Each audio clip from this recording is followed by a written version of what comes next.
Günorta günnäger Ukrainada gize Rus güýçleri tarapyndan oka tutulan Zaporojye atom elektrik stansiýasyna dören ýangyn söndürilenden soňra Ukrainanyň ýadro agentligi bu desgada hiç ýyly sızmalaryň tapylmagyny aýtdy. Ýerli resmiler Rus harby kerweni Zaporojye golaýlany Rus güýçleriniň atom elektrik stansiýasyna odaçanlyklaryny aýtdy we Sowet häkimetleri Ruslaryň desgany ele geçirenliklerini tasdiklady. Bu waka Birleşen Milletler Guramasyny we halkara atom düzümlerini adatdan daşary ýagdaý halatlaryny kabul etmäge getirdi. Britaniýanyň Premier Ministri Boris Johnsonyň edarasy bu ýagdaý maslahat etmek üçin onuň bu maganyň howpsuzlyk geňeşinden adatdan daşary ýygnak geçirmegi haýyş etjekdigini aýtdy. Radiasiýa ýagdaýyna ütgüşlük belligi alınmady diýip Ukrainanyň döwlet ýadro düzgünleşdirjisi 4-nji martda ýerden aýtdy.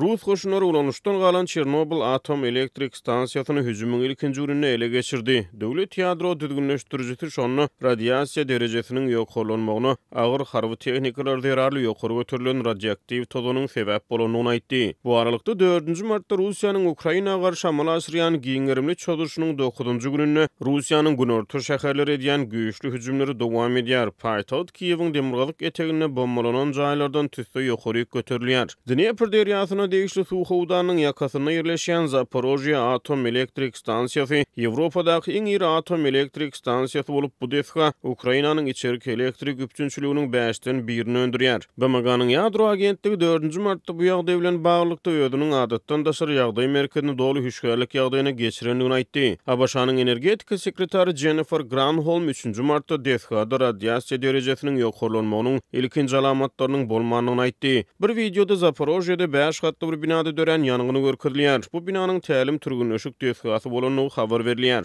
Zaporojyeň häkimi Dmitri Arlov Rus güýçleriniň ýadro desgasynyň birnäçe kilometr uzaklykda ýerleşýän bir barlygyny okadyny we asudy ilaty odaçanlyklaryny Sowetde artilleriýa hüjümleriniň adynyň bir sagat dowam edendigini aýtdy. Ol şäheriň suw hemde elektrik üpçünçiliginiň kesilendigini aýtdy. Ukrainanyň Zaporojyedäki Sowet administrasiýasy Rus goşunlarynyň desgany ele geçirenliklerini we işgärleriň desgadaky elektrik öndürjen jamlaryň ýagdaýyna gödäwçilik edýänliklerini aýtdy. Kiýew Rus güýçleriniň topluma girenliklerini tasdiklady. Ženewa konwensiýasyna girdilen bir tesbirnama ýadro desgalaryna harby hüjüm edilmegini çäklendirýär. Prezident Vladimir Zelenski desgada ýangyn dörenden soň video ýüzleme çap edip Ýewropalylara duýduruş berdi. Haýyş oýanyň öz siýasatçylaryňyza aýdyň. Rus goşunlary Ukrainadaky atom elektrik stansiýasyny odaçýar. Zelenski ABŞ prezidenti Joe Biden hem de Britaniýanyň premier ministri Boris Johnson bilen gürleşip olary Zaporojyedäki soňky ýagdaýlardan habarly etdi. Prezident Biden prezident Zelenski'ye goşulyp Russiýany bu sebäpde harby hereketleri besetmäge hem de ýangyn söndürjileri we adatdan daşary ýagdaý boýunça işgärlere desganyň ýerleşýän ýerine girmäge ruhsat bermäge çağırdy diýip aktam aýtdy. Rus prezidenti Vladimir Putin'in oýlanşykly hereketleri inni tutuş Ýewropanyň howpsuzlygyna gönüden-göni wehim salýar diýip Johnsonyň edarasy aýtdy. Atom energiýasy boýunça halkara agentliginiň baş direktori Rafael Grossi agentligiň